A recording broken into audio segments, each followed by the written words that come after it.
చిగురుమాడు మండలంలోని మన రేగొండ గ్రామంలో రైతుల విన్నపం మేరకు బీఆర్ఎస్ పార్టీ మరి ఇతర పార్టీల ఆధ్వర్యంలో మేము ఇక్కడ ఈ యొక్క ప్రెస్ మీట్ అరేంజ్ చేయడం జరిగింది. మా అధ్యక్ష ఆధ్వర్యంలో అయ్యా మినిస్టర్ గారు పొన్నం ప్రభాకర్ గారు గత ప్రభుత్వము ఈడ 2,10,00,000 రూపాయలు ఈ బ్రిడ్జి కోసం శాంక్షన్ చేసి టెండర్ కూడా చేయడం జరిగింది. అది మీరు ఏ రకంగానో మరి దానికి అమౌంట్ తగ్గిందనా లేకపోతే ఎస్టిమేషన్ ఏ ప్రాబ్లం వలన అని ఆ యొక్క కాంట్రాక్టర్ ప్రాబ్లం వలన ఎట్లనో టెండర్ క్యాన్సిల్ చేయడం జరిగింది.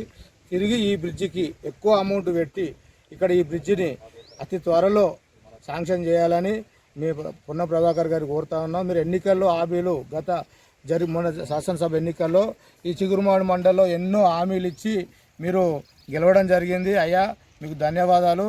గెలిచినందుకు మీ ఇచ్చిన హామీలను నెరవేర్చండి. లేని పక్షంలో చిగురుమాడు మండలంలో ఉన్నటువంటి యొక్క రైతాంగము ప్రజలు మీపై తిరగబడతారు. ఖచ్చితంగా ఇది ఒక్కడే బ్రిడ్జి కాదు, చిగురుమాడు మండలంలో ఎన్నో బ్రిడ్జిలు ఉన్నాయి. ఇందుర్తి బ్రిడ్జి ఉన్నది, ఏది ముల్కనూరు టు కోయడబోయే ఉగ్లపూర్ దగ్గర ఆ బ్రిడ్జి కూలిపోవడం జరిగింది.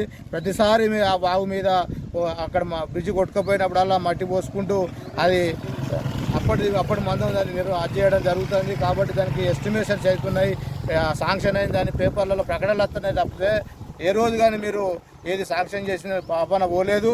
బీఆర్ఎస్ పార్టీ ఆ రోజు శాంక్షన్ చేసిన నిధులు తప్పితే ఇప్పటిదాకా మీరు సొంతంగా ఇక్కడ చిగురుమాడు మండలాన్ని కానీ ఉస్నాబాద్ కాన్స్టిట్యూషన్లో పెట్టింది ఏం లేదు. కాబట్టి ఇప్పటికైనా మీరు చిగురుమాడు మండలం మీద దృష్టి పెట్టి ఇది సవతి తల్లి ఎక్కువ చూడకుండా చిగురుమాడు మండలంలో పెట్టి ఆ నిధులు ఎక్కువ పర్సెంట్ పెట్టి మా చిగురుమాడు మండలం అభివృద్ధి చేయాలని గౌరవ మినిస్టర్ను మేము వేడుకుంటున్నాం.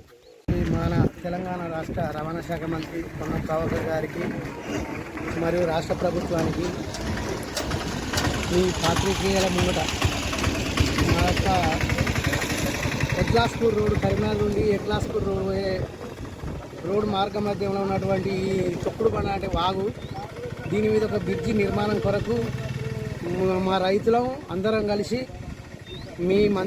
మన మంత్రి గారికి వేడుకునేది ఏమనగా, ప్రతిరోజు ప్రతి వానాకాలం ఎప్పుడు ఒక వర్షాలు స్టార్ట్ అవుతుంటే మళ్ళీ అంటే 6వ నెల స్టార్టింగ్ తోటి 5వ నెల ఎండింగ్ రాక మీద కెనాల్ కాలువ వాడుతుంది. కాబట్టి ఈ వరద ఈ వాగు ఎప్పుడు పోతుంది, ఈ వాగు పోతుంది అనకాడ ఈ వాగు పోవడం వల్ల చాలా ప్రజలు ఇబ్బంది పడుతుండ్రు. ఒక్క గ్రామ ప్రజలే కాదు, ఎగ్లాస్పూరు, దుద్దనపల్లి, చిగురుమాడు నుంచి వెళ్ళి వైపున పోయే కానీ మొగిలిపాలెం నుంచి వెళ్ళి పోయేటోళ్ళు కానీ హుజరాబాద్ రూట్ కాబట్టి ఇది ఈలంగా పోయేటోళ్ళు చాలా ఇబ్బంది పడుతుండ్రు. ఇంకొకటి ఈ వాగు మధ్యలోకి వెళ్ళి బండ పాకులు పట్టడం వలన చిన్నపిల్లలు కానీ బండ్లు కానీ ఎప్పుడు జారిపోవడం, దెబ్బలు తాకడం, కాళ్ళు ఇరగడం, చిన్నపిల్లలు అయితే కొట్టుకొని పోవడం, పాల క్యాన్లు కొట్టుకొని పోవడం, పాలు రోజు మబ్బుల దాదాపుగా ఒక 200 మంది రైతులు ఈ వైపు నుంచి ఆ వైపున పోతారు, ఆ వైపు నుంచి ఈ వైపుకి వస్తారు. కాబట్టి దీనికి ఉన్నటువంటి ఇబ్బంది మా మంత్రివర్యులకు నిజంగా చెప్పాలంటే పొన్నం ప్రభాకర్ గారికి మరీ వేడుకొని చెప్తానా, మీరు ఇచ్చిన హామీలు తెలంగాణకు మన గత ప్రభుత్వాలు ఏం చేయలేకపోయినాయి. 6 గ్యారంటీలు అన్నారు.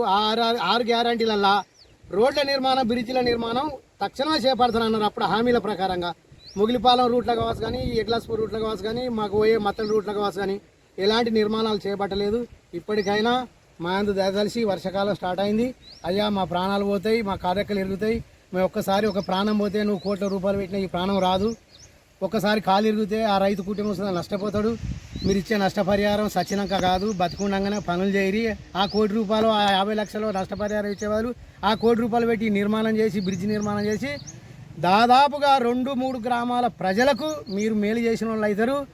ఈ మేలు అబ్బన ఒకవేళ మీ ఆధ్వర్యంలో చేసి మీ యొక్క ఉనికిని చాటుకొని మీ యొక్క పేరు ప్రఖ్యాతి ఈ 3 గ్రామాలకు నిలబెట్టుకొని హుస్నాబాద్ కాన్స్టిట్యూషన్లో ఏ ఎమ్మెల్యే గెలిచినా, ఎవరు గెలిచినా, ఏ మండలాధ్యక్షుడు గెలిచినా, ఏ పార్టీ వాడు గెలిచినా ఇవారకు చేయలే. కాబట్టి మీరు తక్షణమే చేస్తారని, మీరు అన్నమాట నిలబెడతారని, మీ మాటకు గౌరవిస్తారని, మీరు బీసీ నాయకుడు కాబట్టి మా కష్టాలు తీరుతాయని నిజంగా చెప్పుకోవాలంటే మా కష్టాలు తీరుతాయని అయితే మీ మీద బాగా భరోసాగా ఉన్నారు ఈ గ్రామ ప్రజలందరూ. కానీ ఇప్పటి వరకు మీరు 2 సంవత్సరాలే గెలిచి ఈ 2 సంవత్సరాలలో ఈ గ్యారంటీ నిలబెట్టుకోకపోవడం వల్ల ఈ వాకాడికి వచ్చి మేము మాట్లాడడం జరుగుతుంది. వర్షాలు కొడితే ఇప్పటికి ఎప్పుడో వర్షాలు కొడితే వారు. కానీ మా అదృష్టం ఏంటంటే వర్షాలు కొడతలేవు. ఈ వర్షాలు కొట్టకపోతే మేము మంచిగానే పోతున్నాం. కానీ తక్షణమే ఇప్పుడు దీనికి బ్రిడ్జి నిర్మాణమా లేకపోతే పైపుల నిర్మాణమా ఏదో ఒక నిర్మాణం ఇంజనీర్లను పిలిపించి తక్షణంగా దీని నిర్మాణం చేపట్టాలని మంత్రి వారికి మరీ దండం పెట్టి చెప్తాను. గ్రామ ప్రజల తరఫున కాదు, 3 గ్రామ ప్రజల తరఫున వేడుకుంటాను. ఇవి రాజకీయం కాదు అయ్యా, ఏది కాదు. మీరు వచ్చినాక మీరు ప్రజల మనిషి, ప్రజాపాలన అనే ఉద్దేశంగానే మేము మిమ్మల్ని వేడుకుంటాను. మీ మీద మేము దురుద్దేశంతో మాట్లాడతలేం. మీరు పని చేస్తారు, పని చేసి నిరూపిస్తారు. మీరు మాట అంటే నిలబడతారు, మాట మీద వ్యక్తి కాబట్టి అదే మాట మరొకసారి మీకు రిపీట్ చేస్తాను. తక్షణమే మీరు దీన్ని ఊనుకొని మంచిగా మీ యొక్క రీతిలో, మీ యొక్క పద్ధతిలో మీరు బ్రిడ్జి నిర్మాణం చేపట్టాలని కోరుకుంటాను, విన్నవిస్తాను.